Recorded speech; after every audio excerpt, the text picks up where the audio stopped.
सबसे पहले तो इन वीर जवानों को श्रद्धांजलि देते वक्त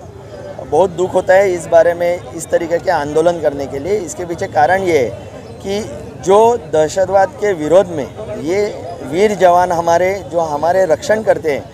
जिनके बदौलत हम लोग सब लोग सुरक्षित महफूज समझते हैं खुद को, अगर उन पे ही ऐसे हल्ले होने वाले रहेंगे, उनके ऊपर ऐसे दहशतवादी हल्ले होते रहेंगे और उनकी जान अगर जाती रहेगी, तो मुझे ऐसे लगता है कड़ी स्वरूप में सिर्फ पक्ष को लेकर नहीं तो सर्वसामान्य नागरिकों ने देखिए इसका कड़ी रूप से विरोध और निंदा करनी चाहिए। कहीं पर तो इस केंद्र शासित सत्ता में जो रहने वाले जो मंत्री है, जो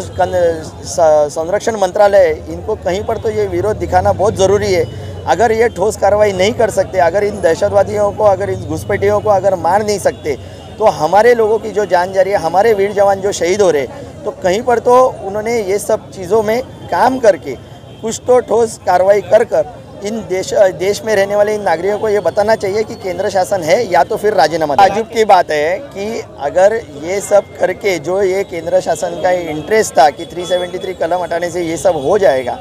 आप देख सकते हो नए नए लीगल फॉर्मेशन इन्होंने किए, पर तब भी अगर हमले हमारे जवानों पे होते रहेंगे तो कितना दुर्भाग्य है इस देश का और इस देश के नागरिकों का। मुझे ऐसा लगता है जिस तरीके से वो जवान जो शहीद हो गए, उनके घर पे क्या होता रहेगा, उनके घर वालों पे क्या बीतती रहेगी, यह हम सब नागरिकों ने सोचना चाहिए। क्योंकि हमारे सुरक्षित के लिए वो अगर उनकी जान गंवा रहे, तो केंद्र शासन और ये संरक्षण मंत्रालय ने इसके बारे में इन दहशतवादियों के खिलाफ कोई तो ठोस कार्रवाई जरूर करनी चाहिए। और ये हमारी मांग है, ये हमारा विरोध है उनकी तरफ से कि उनके तरफ से कोई ठोस कार्रवाई, क्योंकि आपको आपकी कुर्सी प्यारी है। मुझे ऐसे लगता है कहीं पर तो इनकी आंखें खुलनी चाहिए और जो इस